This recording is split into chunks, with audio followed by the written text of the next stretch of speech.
For years, we have been taught that change is slow, difficult, and reserved for some distant future. We are told that who we are today is largely fixed, shaped by habits, age, and circumstance. But research in psychology suggests something far more hopeful and far more powerful. The future you want does not begin someday. It begins the moment you become mindful of how you are living right now. What if, for the next 7 days, you treated your life not as something happening to you, but as something you are actively creating? Manifestation is often misunderstood as wishing or waiting, but from a psychological perspective, manifestation is attention. It is the deliberate act of noticing new possibilities where you once saw limitations. For the next 7 days, the first thing to practice is mindful awareness. Notice how often you move through your day on autopilot, repeating the same thoughts, the same reactions, the same assumptions. Each time you catch yourself doing this, pause. Ask yourself, what else could be true right now? That simple question begins to loosen the grip of old patterns and open space for change. On the second day, begin to act as if small aspects of the future you want are already present. This is not pretending or denying reality. It is an evidence-based shift in perspective. When people act as if they are capable, engaged, or improving, their behavior changes, and behavior shapes outcomes. Speak slightly more confidently. Make one decision that aligns with the person you want to become. These small shifts signal to your mind that change is not only possible, but already underway. As the days continue, pay attention to language. Words are not neutral. The way you describe your life quietly defines its limits. For 7 days, replace rigid statements like, I can't, I'm not that kind of person, or that's just how it is, with flexible alternatives. Say, I haven't yet, or this is one way of seeing it. Research shows that when we remove absolute thinking, we increase creativity, resilience, and motivation, the very qualities needed to create a different future. Another critical practice during these 7 days is noticing novelty. Each day, deliberately look for 3 things you have never noticed before, in yourself, in others, or in your environment. This trains the brain to expect change rather than stability. When the mind expects novelty, it becomes more open, more alive, and less trapped by past assumptions. A mind that notices newness is a mind that believes transformation is possible. Equally important is how you relate to uncertainty. Many people delay change because they want guarantees, but growth does not come from certainty, it comes from engagement. For these 7 days, treat uncertainty not as a threat, but as evidence that multiple futures are available to you. When something feels unclear, instead of withdrawing, lean in with curiosity. Ask what you can learn, what you can try, what might emerge. By the 6th and 7th day, something subtle but powerful begins to happen. You may not see dramatic external results yet, and that is not the point. What changes first is your relationship to yourself. You begin to see that you are not fixed, that your thoughts are choices, and that each moment offers more options than you previously believed. This shift in mindset is the foundation of lasting change. The future you want is not manifested through force or fantasy. It is created through mindful attention, flexible thinking, and small intentional actions repeated consistently. When you practice this for 7 days, you are not just imagining a better future, you are rehearsing it. And what we rehearse, we become better at living. Most people do not realize that the greatest force shaping their future is not circumstances, talent, or luck. It is unconscious repetition. Day after day, the mind replays the same thoughts, the same interpretations, the same emotional reactions, until life begins to feel predictable and fixed. This state is known as autopilot, and while it feels comfortable, it is quietly powerful in the wrong direction. When you live on autopilot, you are not choosing your future, you are repeating your past. The moment you become aware of this, something important shifts, because awareness interrupts repetition. Autopilot convinces you that your thoughts are facts. It tells you that the way you see yourself today is the way you have always been and always will be. But psychology shows that thoughts are not truths. They are habits, and habits can be changed the moment they are noticed. The simple act of noticing how you think without judging it, without trying to fix it immediately, begins to loosen its control. When you observe your thoughts instead of automatically believing them, you create space. And in that space, choice appears. Mindfulness is not about slowing down your life or escaping reality. It is about fully entering the present moment with curiosity. When you become mindful, you start to notice details you previously overlooked. In conversations, in your emotions, in your reactions. You realize that situations are rarely as black and white as they once seemed. This awareness is powerful because the brain is wired to respond differently when it detects novelty. The moment the mind notices something new, it becomes more flexible, more engaged, and more open to change. Consider how often you label yourself without question. I'm not confident. I'm bad at change. I've always been like this. These statements feel familiar, so they feel true, but familiarity is not evidence. When you slow down and become mindful, you begin to see that these labels are conclusions you've repeated, not realities you've tested. The instant you question them, they weaken, and once they weaken, they stop controlling your behavior. Breaking autopilot does not require dramatic action. It requires attention. Attention changes how experiences are processed by the brain. When you pay attention, you engage with life rather than react to it. This engagement alters how stress is felt, how challenges are approached, and how opportunities are recognized. People who are mindful are not necessarily more talented or more fortunate. They are more aware, and awareness is a skill that compounds. What makes this shift so powerful is how quickly it begins to affect your behavior. When you notice yourself reacting the same way you always do, you gain the option to respond differently. That option may be small at first, a pause, a breath, a different interpretation, but small choices accumulate. Over time, these micro shifts redefine how you see yourself, and how you see yourself determines what you believe is possible. The most overlooked truth is that the mind resists change not because change is difficult, but because unawareness is effortless. Autopilot requires no energy. Mindfulness does, but the energy it requires is returned as clarity, flexibility, and a sense of agency. When people begin to live mindfully, they often report something unexpected. Life feels larger. More options appear. The future feels less fixed and more open.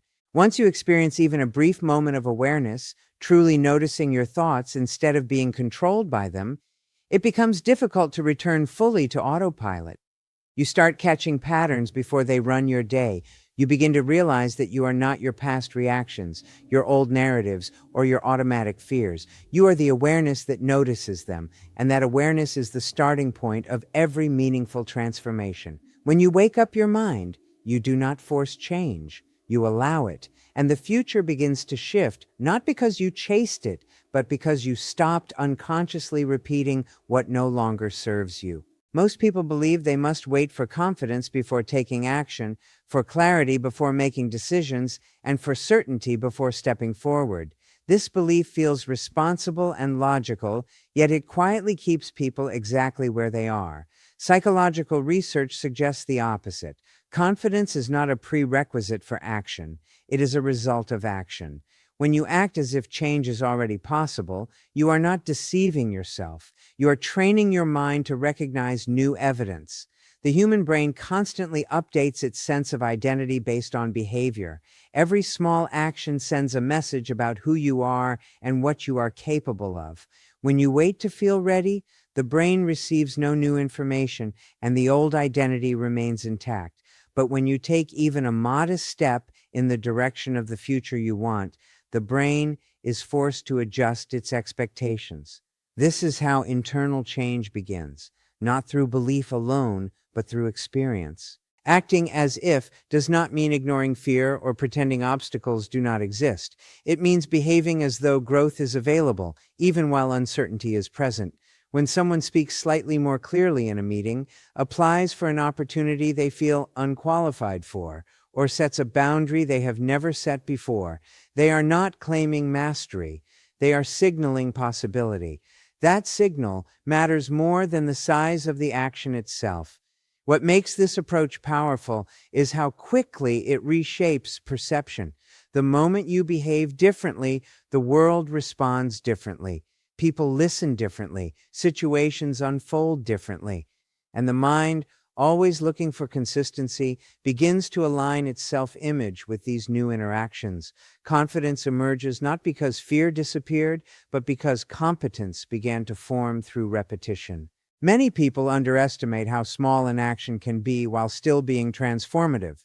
The brain does not measure change in dramatic leaps, it tracks patterns. A single aligned action may feel insignificant, but repeated consistently, it becomes evidence. Evidence is what the mind trusts. Over time, these actions accumulate into a new narrative. I am someone who takes initiative. I am someone who adapts. I am someone who moves forward. Once this narrative forms, momentum becomes natural. There is a subtle shift that occurs when you act as if improvement is already happening. You stop asking for permission from others and from yourself. You stop waiting for perfect conditions. Instead, you begin engaging with life as a participant rather than an observer. This engagement activates attention, creativity, and problem-solving in ways that passive hoping never can. The mind is highly responsive to role adoption. When you temporarily step into the role of a more capable version of yourself, even in small ways, your behavior organizes around that role. You begin to notice opportunities that align with it. You respond to challenges with more flexibility. You recover from setbacks more quickly, not because you became fearless, but because your reference point shifted. What often surprises people is how quickly resistance weakens once action begins. Fear thrives in imagination, not in movement. The moment you act, fear has less space to grow. It becomes information rather than a barrier. Each step forward reframes uncertainty as feedback instead of failure. Over time, acting as if change is possible does something profound. It dissolves the illusion that you are waiting for your life to start. You realize that the future is not something you step into once you are ready. It is something you practice daily through behavior. And with each deliberate action, the version of you that once felt distant begins to feel familiar. Not because you wished for it, but because you lived it into existence. Most limitations do not come from lack of ability, intelligence, or opportunity. They come from rigid thinking that quietly narrows what feels possible. The human mind seeks certainty, and in that search, it often turns temporary experiences into permanent conclusions. Statements like, "I can't," "I'm not that kind of person," or "this is just how things are," feel protective, but they function as invisible walls. Once these walls are built, the mind stops exploring beyond them, not because options are gone, but because attention has been trained not to look. Rigid thinking thrives on absolutes. It divides experiences into success or failure, capable or incapable, fixed or broken.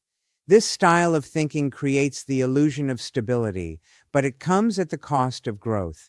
Psychological research shows that when people believe traits are fixed, they avoid challenges, resist feedback, and interpret difficulty as evidence of limitation rather than opportunity. In contrast, flexible thinking invites curiosity. It asks not whether something can be done, but how many ways it might be approached.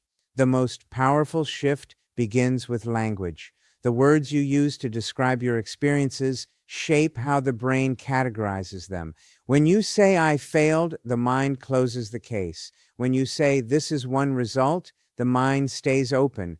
This subtle difference keeps possibility alive. Flexibility does not deny reality, it expands it. It recognizes that any situation can be viewed from multiple angles, and each angle reveals a different set of options. What makes rigid thinking so convincing is repetition.